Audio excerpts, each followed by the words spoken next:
अस्सलाम वालेकुम नाज़रीन, प्रोग्राम मंज़र पस मंज़र में आऊं तव्हांजो मेज़बान फ़हीम बबर। नाज़रीन, अॼोके प्रोग्राम में ॻाल्हि ॿोल कंदासीं करबला जे शहीदनि जी। सॼी दुनिया जी यहाँ सिंध में बि करबला जे शहीदनि जी आज़ादारी वारा ॾिहाड़ा अक़ीदत ऐं एतिराम सां मल्हाया पिया वञनि। हज़रत इमाम हुसैन अलैहिस्सलाम करबला जे मैदान में अज़ीम कुर्बानी ॾेई न सिर्फ़ु इस्लाम खे बचायो पर इंसानियत खे बचायो। हज़रत इमाम हुसैन अलैहिस्सलाम एॾी वॾी कुर्बानी ॾिनी, आख़िर उनजो मक़सदु छा हो? हज़रत इमाम हुसैन अलैहिस्सलाम 28 रजब ते मदीनो छॾियो ऐं मके में हज अदा करण दौरान इमाम हुसैन अलैहिस्सलाम हज खे उम्रे में तब्दील करे उतां करबला ॾांहुं रवाना थिया। जॾहिं इमाम हुसैन अलैहिस्सलाम जे साथियुनि ऐं असाबिन पुछो त इमाम हुसैन अलैहिस्सलाम तव्हां हज खे उम्रे में छो तब्दील कयो आहे, त वक़्त जे इमाम जवाबु ॾिनो, हाजियुनि जे वेस में अहरामनि में तलवारूं लिकाए कुझु माण्हू मूंखे हिते क़तलु करणु चाहिनि था ऐं आउं नथो चाहियां त काबे जी हुरमत पामाल थिए। हज़रत इमाम हुसैन अलैहिस्सलाम 9 ज़ुलज ते पंहिंजे बचनि सां गॾु मके मां निकिता ऐं करबला जो सफ़र इख़्तियार कयो। हज़रत इमाम हुसैन अलैहिस्सलाम पंहिंजे 72 जानिसारनि ऐं घर भातियुनि सां गॾु, जंहिंमें नंढड़ा सगीर ॿार, औरतूं ऐं नौजवान शामिल हुआ। 2 मुहर्रम ते हज़रत इमाम हुसैन अलैहिस्सलाम करबला जे मैदान में पहुता ऐं 7 मुहर्रम ते इमाम हुसैन अलैहिस्सलाम जे हिन काफ़िले जो घर भातियुनि जो पाणी बंदि कयो वियो। अहिड़ी रीति 10 मुहर्रम ते हज़रत इमाम हुसैन अलैहिस्सलाम हुन यज़ीद जे हज़ारनि लखनि जे लश्कर जे साम्हूं मुहाॾो अटकाए ऐं हक़ ऐं बातिल जी जंग कई। हज़रत इमाम हुसैन अलैहिस्सलाम अज़ीम हिन जंग में हिकिड़ो ई मैसेज ॾिनो त ज़ालिम केतिरो बि ताक़तवर छो न हुजे, चाहे हुकुमरान हुजे, जे तव्हां ताक़तवर न बि आहियो त हक़ जी ॻाल्हि कयो ऐं हक़ ते बीह रहो। हज़रत इमाम हुसैन अलैहिस्सलाम यज़ीद जी बैत न कई ऐं कुर्बानी ॾेई पंहिंजे बचनि जी इस्लाम तोड़े इंसानियत खे बचायो। अॼु सॼी दुनिया में हज़रत इमाम हुसैन अलैहिस्सलाम खे यादि करे सॼी दुनिया जा माण्हू, हर मकतब फ़िक्र जा माण्हू, मुख़्तलिफ़ नस्लूं हुजनि, मुख़्तलिफ़ क़ौमूं हुजनि, उहे हज़रत इमाम हुसैन अलैहिस्सलाम जी उन कुर्बानी खे अक़ीदत ऐं एतिराम सां न सिर्फ़ु यादि कनि था, आज़ादारी कनि था ऐं उनजे बचनि जी ॾिनल कुर्बानी ते हंजूं हारीनि था। के माण्हू आज़ादारी दौरान मातम कनि था, गुर्ज़नि जो मातम थिए थो, ज़ंजीर जो मातम थिए थो, सीना ज़नी थिए थी, नज़र न्याज़ थिए थो। करबला जे मैदान में इमाम हुसैन जे 3 ॾींहंनि जे प्यासनि नौजवाननि खे, उञायल नौजवाननि खे बेदर्दी सां शहीद कयो।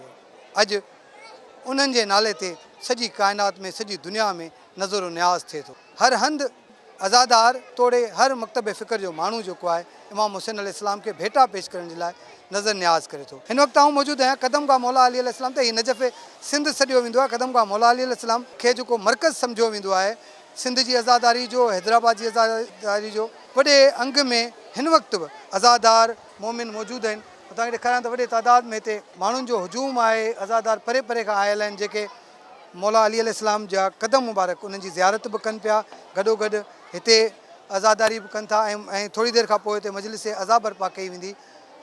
त हीउ जेको सिलसिलो आहे न सिर्फ़ु कदमगाह मौला अली अलैहिस्सलाम पर हैदराबाद शहर जे अक्सर पिड़नि, पहाड़नि ऐं इमाम बारगाहनि में बि जारी आहे। हिन वक़्तु आउं मौजूदु आहियां लतीफ़ाबाद नंबर 9 में मरकज़ी इमामिया ट्रस्ट में। हज़रत गाज़ी अब्बास अलमदार अलैहिस्सलाम जी ज़री जी ही शबीह आहे, जिते न सिर्फ़ु हैदराबाद शहर भर पासे बल्कि सिंध जे मुख़्तलिफ़ इलाइक़नि मां माण्हू हिते अचनि था, आज़ादार हिते अचनि था, अक़ीदतमंद हिते अचनि था ऐं अची हिन ज़री ते ज़ियारत कनि था। गाज़ी अब्बास अलमदार जी ज़री ते पहुची मन्नतूं घुरनि था ऐं हिते मन्नतूं जॾहिं पूरियूं थी वेंदियूं आहिनि त पोइ माण्हू उहे मन्नतूं चढ़ावा खणी अचनि था, नज़र न्याज़ बि कनि था ऐं हिन इमाम बारगाह में मजलिस जो अशरो बि हली रहियो आहे ऐं कोशिशि कंदासीं आलमनि सां बि ॻाल्हि ॿोल कयूं, ज़ाकिरनि सां बि ॻाल्हायूं ऐं मक़सद बीबी ज़ैनब सलामुल्लाह अलैहा जे हवाले सां ॻाल्हि ॿोल कयूं। असांखे हींअर जॉइन कयो आहे सैयद मोहम्मद अहमद जाफ़री साहिबु ऐं हिन इमाम बारगाह जा ट्रस्टी बि आहिनि ऐं ख़ासि तौर ते सीनियर आज़ादार आहिनि। हैदराबाद शहर जी जेका सॼी आज़ादारी थिए थी उनखे मॉनिटर बि कनि था। उन्हनि सां गॾोगॾु हिननि जो मुख़्तलिफ़ जेके अंजुमनूं आहिनि उन्हनि सां बि जेको लय विचड़ में जाफ़ी साहब बहुत शुक्रिया, आपने हमें टाइम दिया।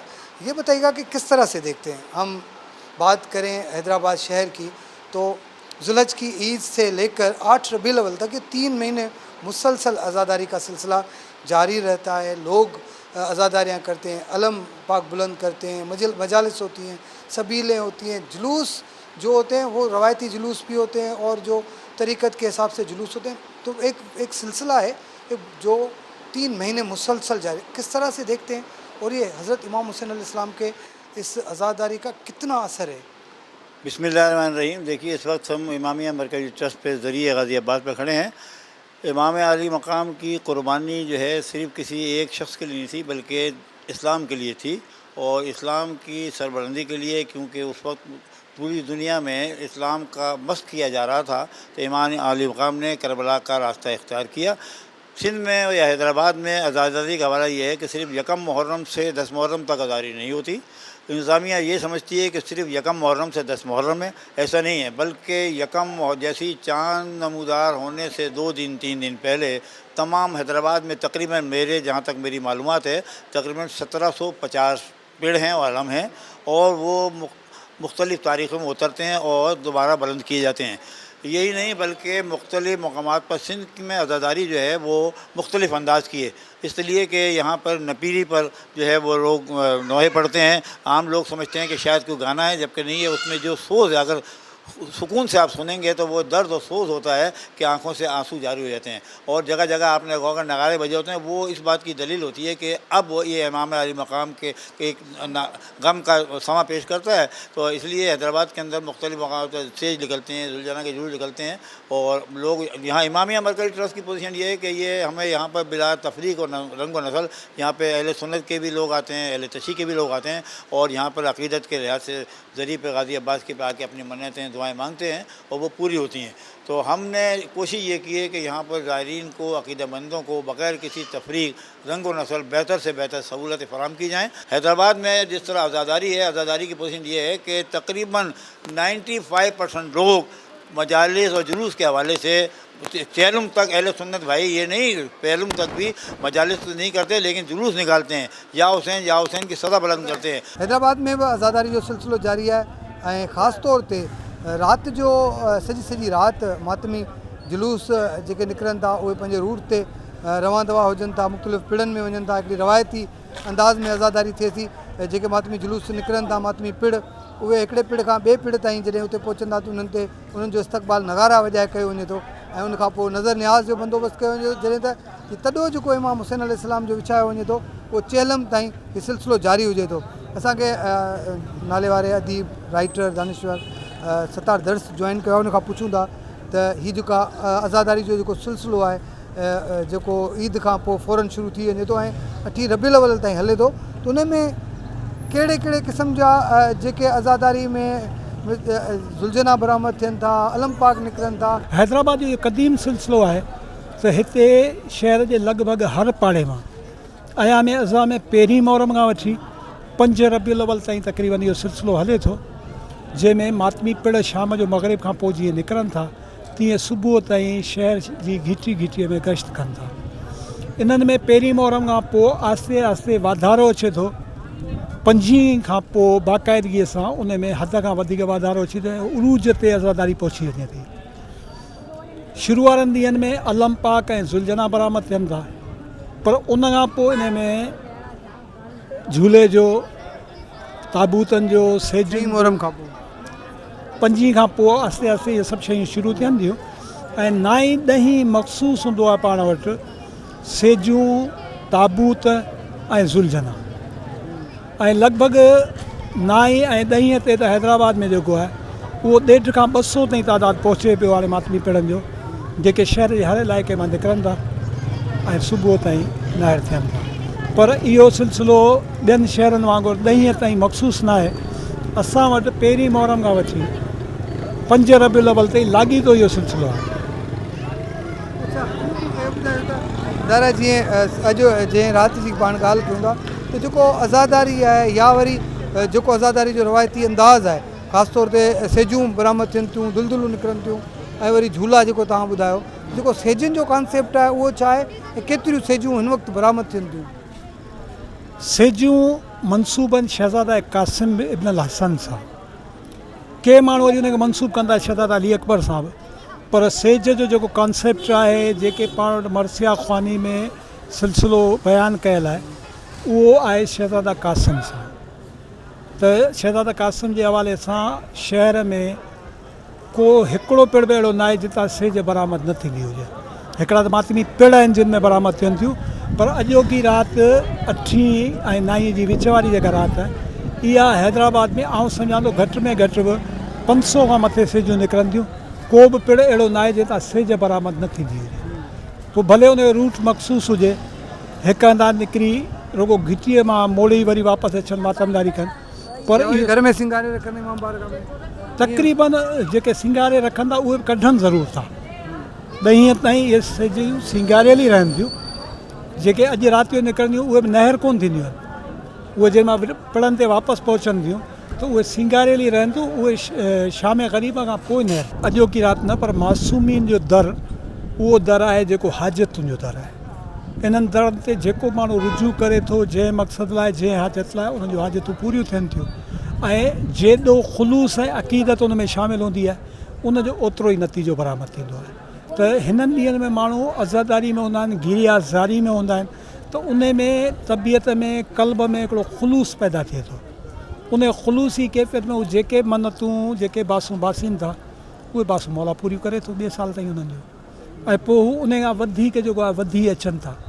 ऐं हैदराबादी अज़ादारीअ जेसिताईं मामिलो आहे त हैदराबाद शहर त 1768 में इहो नालो ॾिनो ग़ुलाम शाह कलोड़ो हुनखे, पर हैदराबाद उन खां अॻे नेरून कोट, बैरून कोट, बालाकोट जे नाले सां मौजूदु आहे।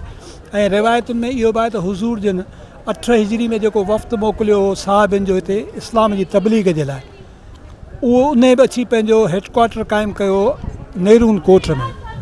त नेरून कोट इब्तिदा खां वठी सिंध जो मुख्य शहर रहियो आहे। त आज़ादारी जेका हितां शुरू थी आहे त उहा बि सॼी सिंध में हितां खां पकड़ी आहे। ऐं हिते जी आज़ादारी में न रुगो हिते जी पर सॼी दुनिया जी आज़ादारी में इमाम हुसैन जी आज़ादारी हर माण्हू कंदो आहे पंहिंजे घर जो ग़म सम्झी। हैदराबाद में करबला जे शहीदनि जी आज़ादारी वारा ॾिहाड़ा जारी आहिनि।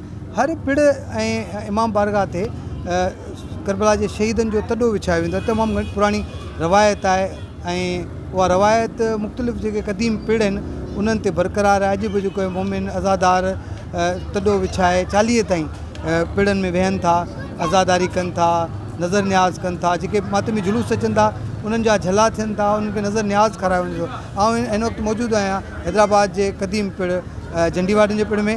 ज़वार अली नो साहिब सां गॾु आहिनि, उनखां पुछी था वठूं त हीअ जेका रवायती आज़ादारी आहे उहा कहिड़ी तरीक़े सां हले थी ऐं हिते जेको आहे केतिरी अहमियत आहे। साईं तव्हांजी वॾी महिरबानी, इहो ॿुधाइजो त ज़ाहिर आहे हीअ जेको अयाम अज़ा आहिनि तमामु अक़ीदत ऐं एतिराम सां मल्हाईंदो आहे। असां वटि हीअ जेको आहे न वॾो हिकिड़ो रुझान आहे, ख़ासि तौर ते जेको वॾी अदब एतिराम सां तॾा विछाया वञनि था। त हिन वक़्तु तव्हां हिकिड़ो त केतिरो क़दीम आहे इहा पंहिंजी रवायत? ही तक़रीबन जेको आहे सो पहिरीं पाकिस्तान खां पहिरीं मीरनि जे ज़माने खां वठी जेको आहे सो ही पाण वटि जेका इहो हलंदो पियो अचे सॼो सिलसिलो। उन वक़्त में मीर साहिब, मीर आख़िरी जेको ताजदार हो मीरनि जो, मीर हसन अली ख़ान, उन जे दौर मंझि आज़ादारी हिते तमामु फ़रोग़ जेका पती ॿुधो न, उन दौर में इलाही फ़रोग़ थी। ऐं हीअ तॾो विछाइणु ऐं पंहिंजो करणु इहो पंहिंजे सिंध जी हिकिड़ी रिवायत बि आहे, सकाफ़त बि आहे, आज़ादारी बि आहे। सभु पंहिंजो हिन में अचे थो त पाण चहलम ताईं वेहूं था, हिते तॾो विछाए वेहूं था मालिकनि जो। ज़ुलजना जा जुलूस अचनि था, उन्हनि खे हस्ब तौफ़ीक़ पंहिंजो केॾीमहिल शरबत, केॾीमहिल चणा, जेको बि हूंदो आहे उहो न्याज़ पेश करियूं था। इहो सिलसिलो तक़रीबन 23 सफ़र ताईं जेको आहे सो हले थो। पोइ वरी अज़ादारियूं आहिनि, मजलिसूं आहिनि, उहे थियनि थियूं 8 रबीउल अव्वल ताईं जारी रहंदो। 8 रबीउल अव्वल ताईं। इहो ॿुधाइजो त ज़ाहिर आहे हिते परे परे खां माण्हू अचनि था ऐं अलम पाक बि ॾाढो ख़ूबसूरत आहे, जीअं तव्हां वटि बि ॾाढो ख़ूबसूरत अलम लॻल आहे।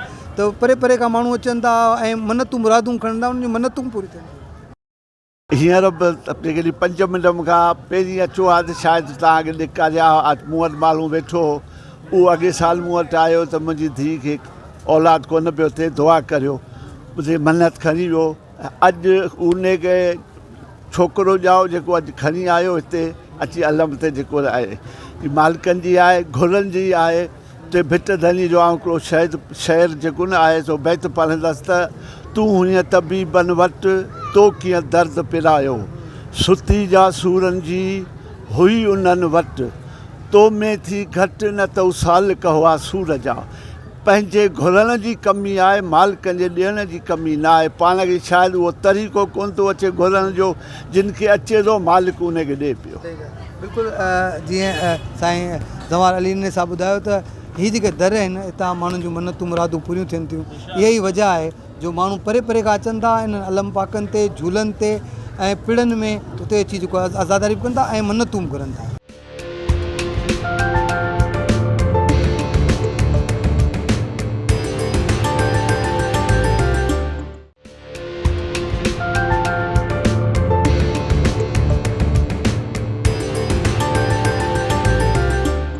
वेलकम बैक नाज़रीन, प्रोग्राम मंज़र पस मंज़र में ॻाल्हि ॿोल कयूं पिया करबला जे शहीदनि जी। करबला में इमाम हुसैन अलैहिस्सलाम जेका अज़ीम क़ुर्बानी ॾिनी, अहल बैत जी उन क़ुर्बानी खे जेके मुख़्तलिफ़ आलिम आहिनि, जेके आलिम दीन आहिनि, उहे मेंबरनि ज़रिए इमाम हुसैन अलैहिस्सलाम जी ॾिनल क़ुर्बानी ऐं मक़सद हुसैन खे बयानु कनि था। ऐं उन इमाम हुसैन अलैहिस्सलाम जेका क़ुर्बानी ॾिनी, एॾी वॾी क़ुर्बानी उन पोयां इमाम हुसैन जो आख़िर मक़सदु कहिड़ो हो, जो सॼो पंहिंजो कुंबो, पंहिंजो घर जेको आहे उनखे कुहाए छॾी ऐं ज़ालिम जाबिर हुकुमरान जे साम्हूं जेको आहे उनजी बैयत न कई। असांखे जॉइन कयो आहे अलामा डॉक्टर नसीम हैदर ज़ैदी साहब, कराची सां तालुक़ु आहे ऐं यूनिवर्सिटी में प्रिंसिपल बि आहिनि ऐं ज़ाहिर आहे ज़ाकिर अहल बैत इमाम हुसैन अलैहिस्सलाम जो ज़िक्र कनि था, माण्हुनि खे उन्हनि जी तालीम ॾियनि था। उन्हनि खां पुछूं था त हज़रत इमाम हुसैन अलैहिस्सलाम करबला जे मैदान में जेका एॾी वॾी क़ुर्बानी ॾिनी, 1400 साल थी विया आहिनि ऐं उहो अॼु बि ईअं लॻे थो जहिड़ो कल्ह जो वाक़ियो आहे। अॼु बि माण्हू आज़ादारी कनि था, अॼु बि माण्हू जेको आहे या हुसैन जूं सदाऊं बुलंद करे इमाम हुसैन खे, उनजे बचनि खे रोइनि था, मातम कनि था। त उनजे पोयां आख़िर कहिड़ो फ़लसफ़ो हो इमाम हुसैन जो इमाम हुसैन एॾे वॾे जाबिर हुकुमरान जे साम्हूं झुकणु जेको आहे उनखे तस्लीम न कयो, बजाए ने उहो सॼी पंहिंजो अहलो अयाल, पंहिंजा बच्चा, पंहिंजा ॿार, पंहिंजा नौजवान सभु कुहाए छॾिया, पर उनजे साम्हूं झुकियो न, अल्लाह जे दीन के बचाया। अल्लामा साहब आपका बहुत बहुत शुक्रिया, आपने हमें टाइम दिया। ये बताइएगा कि इमाम हुसैन अलैहिस्सलाम का मकसद, आखिर ऐसा क्या मकसद था जो एक तो 1400 साल हो गए हम अभी तक इमाम हुसैन को का गम मना रहे हैं, उनके बच्चों का गम मनाते हैं, रोते हैं उनके लिए। इमाम हुसैन अलैहिस्सलाम ने न सिर्फ इस्लाम बचाया, इंसानियत को बचाया। तो वो जो मकसद हुसैन था वो क्या था? औज़ुबिल्लाहिस्समीउल अलीम मिनश्शैतानिर्रजीम बिस्मिल्लाहिर्रहमानिर्रहीम। सबसे पहले तो मैं ख़ुद भी आपका, आपके चैनल का और जितने भी आपके साथी हैं उन सबका शुक्रिया अदा करता हूँ कि इस अज़ीम मकसद और करबला के पैगाम को आप जिस तरह से नशर कर रहे हैं, खुदावंद मुताल से दुआ गो हूँ कि आपकी इस इबादत को कबूल फरमाए इंशाअल्लाह ताला अज़ीज़। हज़रत इमाम अली मकाम हज़रत इमाम हुसैन अलैहिस्सलाम ने जब ख़ुद ख़ुरूज किया यज़ीद के ख़िलाफ़ और आपने जो क़याम किया, तो उस क़याम के मकसद और उसके फ़लसफ़े को ख़ुद इमाम अली मकाम ही ने बयान किया। और बेहतर भी यही है कि जो आदमी जिसने ख़ुद क़याम किया है और उसके क़याम के मकसद को ख़ुद उसी की ज़बानी अगर सुना जाए तो ज़्यादा बेहतर है, मैं समझता हूँ। तो हज़रत इमाम अली मकाम ने जो है, आपने करबला की तरफ जब ख़ुरूज किया तो आपने फरमाया अन्नी लम अखरुज अशरन वला बतरन वला मुफ़सिदन बल खरज तो लतलब इस्लाह उम्मत जद्दी व उरीदो अन आमर बिल मारूफ व अनहा अनिल मुनकर। आपने फरमाया एक तो ये कि अपने क़याम के मकसद को वाज़े किया और क़यामत तक आने वाले जितने भी क़याम हैं उनके रास्तों को मुअय्यन किया कि क़याम का मकसद क्या होना चाहिए। आपने फरमाया कि मैं किसी शरारत के लिए नहीं निकल रहा। इसका मतलब ये है कि आपका और आने वाली जो नस्लें हैं उनका क़याम भी शरारती ना हो, शरारत पे मुश्तमिल ना हो, बल्कि खालिसतन खुदा के लिए हो। न किसी जाहो हशम के लिए निकल रहा हूँ, न किसी मकाम के लिए निकल रहा हूँ, बल्कि मेरा मकसद जो है वो ये है कि दुनिया के अंदर नेकियां कायम हों और बुराइयों का ख़ात्मा हो। और इस सिलसिले में मैं अपने नाना और अपने बाबा की सीरत के ऊपर अमल करूँगा। क्या मतलब, यानी एक तो ये कि ख़ुद क़याम इमाम हुसैन जो है, क्योंकि माशरा जो था उस वक्त यज़ीद के दौर में वो बुराइयों से भर गया था, हर चीज़ ख़त्म हो गई थी, हत्ता कि जो ज़ाहिर था वो भी ख़त्म हो गया था। यानी यज़ीदियत गोया लिबरलिज़म का नाम है, आज़ादगी बिल्कुल हर चीज़। यानी वहाँ पे गुनाह इफ्तिखारात में से शुमार होने लगा था, जहाँ बेहयाई ही बेहयाई थी और दीन को मुकम्मल तौर से मस कर दिया गया था कि इंसान ये भी समझता है अगर دین کے خلاف لوگ کافر حرکت کرتے ہیں تو مقابلہ کرتا ہے آدمی. یزیدیت یہ نہیں ہے. یزیدیت یہ ہے کہ لباس دین میں دین کو نابود کرنا. اور امام علی مقام نے قیام اس کے خلاف کیا تھا تاکہ لوگوں کو پتہ چلے. اور آئندہ والے یزیدوں کے چہروں سے پردہ ہٹا دیا امام نے کہ یزید در حقیقت وہ ہے کہ جس کے اندر یزیدیت پائی جاتی ہے، جس کے اندر وہ کردار پایا جاتا ہو، جس کے اندر بے حیائی پائی جاتی ہو. تو ہمیں در حقیقت معاشروں میں ہم نے عرض کیا تھا کہ در حقیقت یزید کو نہیں ڈھونڈنا، یزیدیت کو ڈھونڈنا ہے اور یزیدیت کا خاتمہ کرنا ہے. وہ پھر کہیں بھی ہو، اس سے فرق نہیں پڑتا. اس کا تعلق مذہب سے نہیں ہے، اس کا تعلق ملک سے نہیں ہے، اس کا تعلق کسی زمانے سے نہیں ہے. اسی لیے حسین پوری کائنات کے لیے نمونہ عمل ہیں، کیونکہ ان کا قیام جو ہے وہ یزیدیت کے خلاف ہے، ایک کردار، ایک نظریے کے خلاف ہے جو کہ باطل ہے.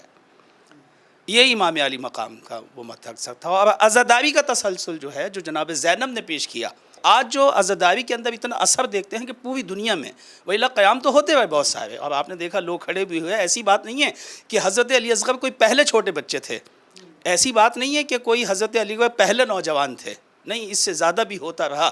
لیکن جو خلوص جو خلوص ان کے پاس تھا، جو خود کردار کا مجسم تھے حضرت علی اکبر، حضرت عباس، خود امام حسین کی اعلیٰ شخصیت جو تھی، ان کا جو خلوص تھا، ان کی جو شخصیات تھیں، جو مجسمہ تھی ہدایت کا، جب وہ یزیدیت سے ٹکرائے تو وہ اللہ کے لیے خاص لازم کا وہ تھا. تو اس کی ذمہ داری بھی جو ہے وہ خود خداوند متعال پہ بنتی ہے کہ وہ جو ہے ان کی حفاظت کرتا ہے، ان کے اس تسلسل کو، ان کے پیغام کو آگے پہنچانا جو ہے خود خدا کی ذمہ داری ہے. لازم بات ہے کیونکہ اس کی راہ میں جو لوگ بھی جو ہے آگے بڑھتے ہیں وہ ان کے ذکر کو باقی رکھتا ہے. کہ قرآن نے کہا ہے فَاذْكُرُونِی أَذْكُرْكُمْ، تم میرا ذکر کرو میں تمہارا ذکر باقی رکھوں گا. تو عزاداری کو اگر آج باقی رکھا ہے تو میں نے نہیں رکھا، عزاداری کو اگر آپ باقی رکھا ہے تو ہم نے نہیں رکھا، عزاداری کو خود خدا نے باقی رکھا ہے. اور آج حسین پوری دنیا کے اندر ہیں. اس کی وجہ یہ ہے کہ آپ کے پیام میں وسعت بہت زیادہ تھی. اس لیے جو ہے آپ نے یہ شعر بھی سنا ہوگا کہ انسان کو بیدار تو ہو لینے دو، ہر قوم پکارے گی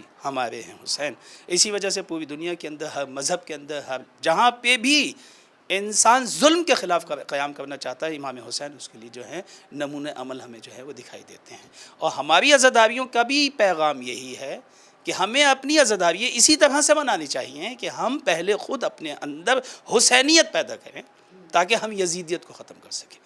جب تک ہم امام حسین کے اس پیغام کو خود اپنے اوپر لاگو نہیں کریں گے، اس کو ہم آگے نہیں بڑھا سکتے ہیں. ہم عزاداری منا سکتے ہیں، کربلا کو برپا نہیں کر سکتے جب تک کہ وہ کردار پیش نہ کرے. یہ بتائیے گا کہ کربلا میں شام غریبہ کے بعد جب اسیران کربلا شام، کوفہ یہ سفر طے کیا تو اس وقت بی بی زینب کا ایک بڑا اہم رول رہا، کردار رہا. ایون یزید کی دربار میں جو خطبہ، تاریخی خطبہ دیا بی بی حسین نے، وہ بھی ایک بڑی اہمیت رکھتا ہے، وہ بھی ایک مشعل راہ ہے. تو آپ کیا میسیج دیں گے کہ آج کی جو ہماری خواتین ہیں وہ بی بی زینب کے نقشے پر چلتے ہوئے، نقشے قدم پر چلتے ہوئے کس ٹائپ کا ایک میسیج ہونا چاہیے؟ کیونکہ اس بی بی نے پردہ قربان کیا لیکن اپنی دین کو بچایا، انسانیت کو بچایا، بڑا درس دیا. میں جو ہے وہ یہ پیغام دوں گا کہ اگر ہم یہ چاہتے ہیں کہ اپنی خواتین سے کنیز حضرت زینب کا استفادہ کریں، ہمارے معاشرے کے اندر کنیز حضرت زہرا دکھائی دیں ہمیں، تو ہمیں ان کے لیے میدان کو فراہم کرنے کی ضرورت ہے. پہلے وہ کنیز زینب دکھائی تو دیں، پھر وہ کردار زینب پیش کر سکیں گی. تو ہمیں ان کی معرفت کو بڑھانے کی ضرورت ہے، ان کی بصیرت کو بڑھانے کی ضرورت ہے، ان کے کردار کو بڑھانے کی ضرورت ہے. جب یہ چیز پیدا ہوتی ہے تو پھر قیام للہ ہوتا ہے، پھر حرکت خدا کے لیے ہوتی ہے. حضرت زینب سلام اللہ علیہ جو ہیں وہ علی کی گود میں پلی، وہ کردار علی رکھتی تھی. وہ حضرت زہرا کی آغوش میں پلی، وہ امام حسن حسین اس ماحول میں پلی جو خود نزول وحی کا محل ہے نا، جو نبوت کا گھر ہے. تو ایسے اندر جو خاتون پلتی ہے وہی یزیدیت کو جو ہے وہ للکار سکتی ہے. اور آپ نے دیکھا کہ انہیں کائنات کی پھر کوئی چیز بھی جو ہے وہ توڑ نہیں سکی. ایک خاتون کو توڑنے کے لیے یہی کافی ہے، آپ اس کی چادر چھین لیں.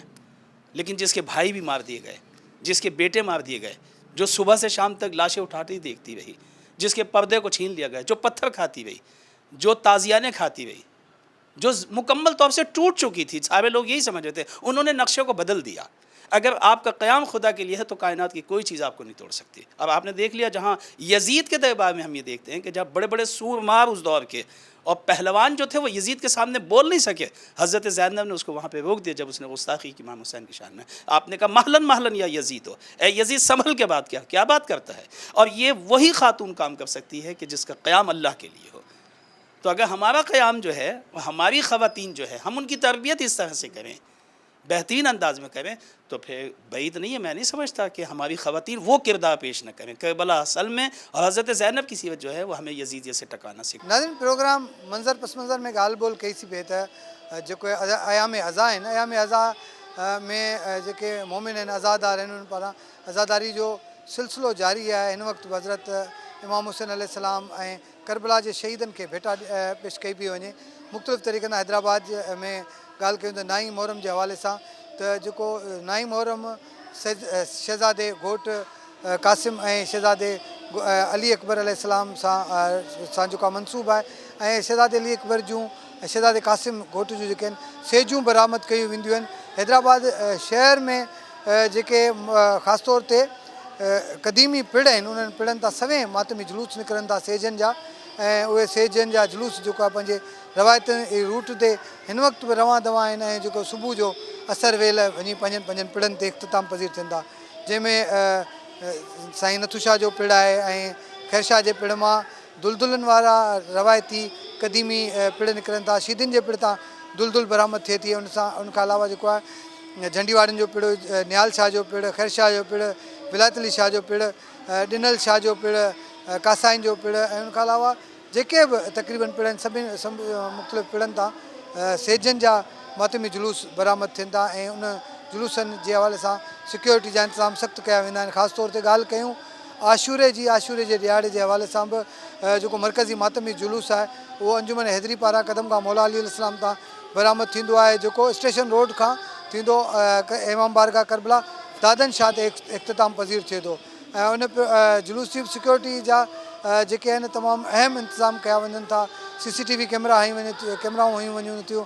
जेको जुलूस जो रूट आहे उनखे खारदार तारनि ऐं कनातनि सां बंदि कयो वञे थो. CCTV कैमरानि ज़रिए जेको आहे उनजी मॉनिटरिंग कई वञे थी, ऐं वॾे तादाद में पुलिस ऐं रेंजर्स जा एहलकार मुक़ररु कया वञनि था. हीउ मातमी जुलूस जेको आहे जीअं ई क़दम खां मौला अली अलैहिस्सलाम तां बरामद थिए थो त उन में आज़ादारनि पारां मुख़्तलिफ़ हंधनि ते ज़ंजीर जो मातम कयो वञे थो. उनखां अलावा सिना ज़नी थिए थी, नुआ पढ़नि था.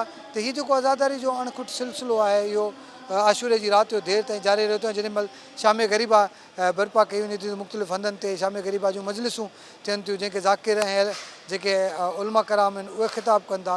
ऐं उहे हज़रत इमाम हुसैन अलैहिस्सलाम ऐं करबला जे शहीदनि जूं ॾिनल अज़ीम क़ुर्बानी ते भेटा पेश कंदे न सिर्फ़ु मातमदारियूं बर्पा कनि था, नज़र न्याज़ कयो वञे थो, सभिनूं लॻायूं वञनि थियूं. ऐं इहो ई हिकिड़ो पैगाम हूंदो आहे त हज़रत इमाम हुसैन अलैहिस्सलाम मोहसिन इंसानियत आहिनि, ऐं हर माण्हू हर इंसानु जेको आहे हज़रत इमाम हुसैन अलैहिस्सलाम जो हीउ ग़म मल्हाए रहियो आहे. ऐं ता क़यामत हीउ ग़म जो सिलसिलो जारी रहंदो. ईंदड़ प्रोग्राम ताईं पंहिंजे मेज़बान फ़हीम बबर खे ॾींदा इजाज़त. अल्लाह हाफ़िज़.